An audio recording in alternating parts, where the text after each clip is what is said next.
नमस्कार दोस्तों, आज आपके सामने 25 daily message book part 2 volume 2 के नए अध्याय के साथ उपस्थित हूँ। आज दोस्तों पहले इंग्लिश के वर्ड को ध्यान से सुनते हैं, फिर हिंदी के अर्थ आपके साथ शेयर करूंगा। Chitta third kleshas, when the chitta under the influence of kleshas want to go in a certain direction, it makes the body and the mind do its bidding. Body and mind simply follow, carrying out the dictates of the chitta, but in order to free the chitta of the kleshas, we must have both the mind and the body as mechanism necessary to see the kleshas in action. The kleshas are located in the chitta, but they express themselves through body and mind. Body and mind are comparable to a computer. The body is the hardware and the mind is software. The person using them is the chitta. A person can use a computer with good or bad intentions. Either way, the computer simply follow commands.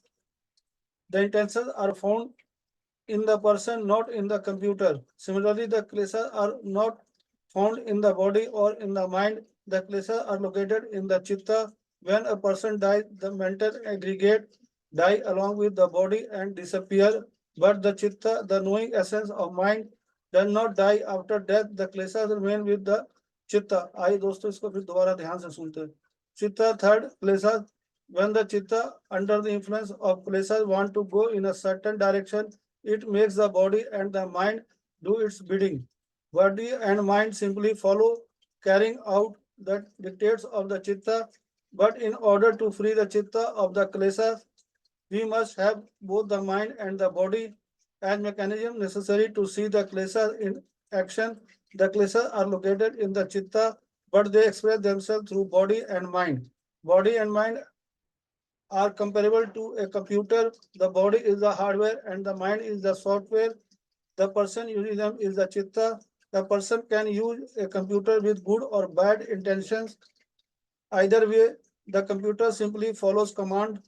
The intentions are found in the person, not in the computer. Similarly, the kleshas are not found in the body or in the mind. The kleshas are located in the chitta. When a person dies, the mental aggregates die along with the body and disappear.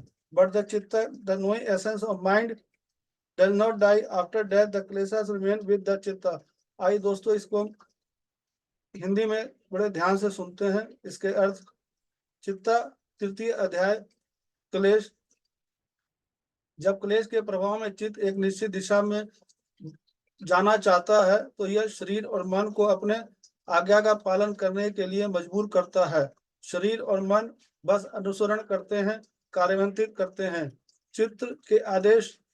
लेकिन क्लेश के चित्त को मुक्त करने के लिए हमारे पास मन और शरीर दोनों होने चाहिए।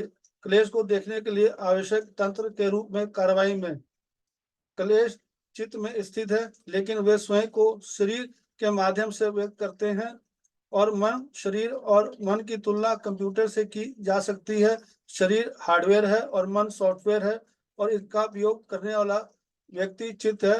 कोई व्यक्ति कंप्यूटर का उपयोग अच्छे या बुरे इरादे से कर सकता है। किसी भी तरह कंप्यूटर केवल आदेशों का पालन करता है, इरादे व्यक्ति में, कंप्यूटर में नहीं। इसी प्रकार क्लेश शरीर और मन में नहीं पाए जाते, क्लेश चित्त में स्थित होते हैं। जब कोई व्यक्ति मरता है तो शरीर के साथ मानसिक समुच्चय मानसिक समुच्चय का अर्थ है या कुल भी मर जाते हैं और गायब हो जाते हैं, लेकिन मन को जानने वाला तत्व चित्त मरता नहीं है। मृत्यु के बाद क्लेश चित्त के साथ ही रहता है। आइए दोस्तों इसको थोड़ा सा दोबारा ध्यान से सुनते हैं। चित्त के बारे में बता रहे हैं, तृतीय अध्याय है।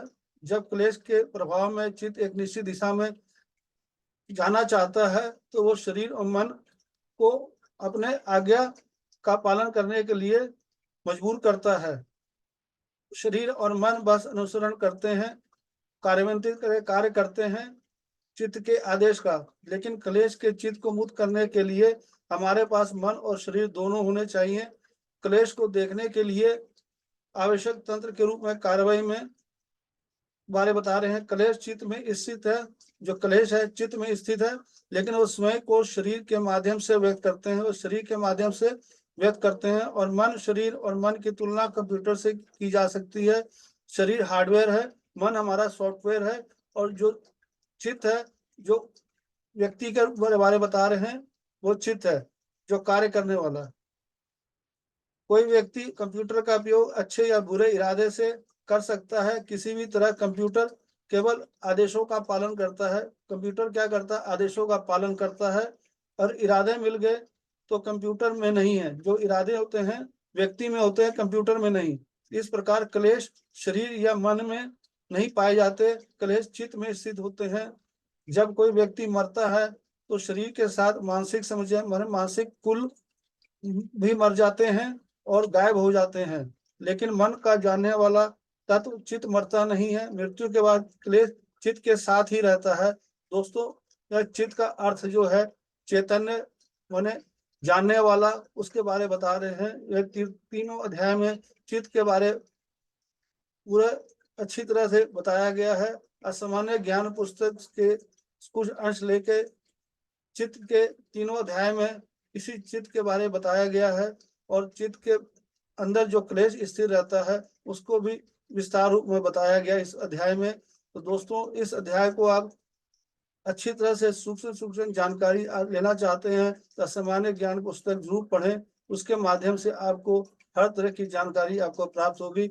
ये पुस्तक बहुत ही अद्भुत है, तो आप इसे जरूर पढ़ें। धन्यवाद, थैंक यू। अगर आपको ये वीडियो अच्छा लगा तो दोस्तों के साथ जरूर शेयर करें। धन्यवाद, थैंक यू।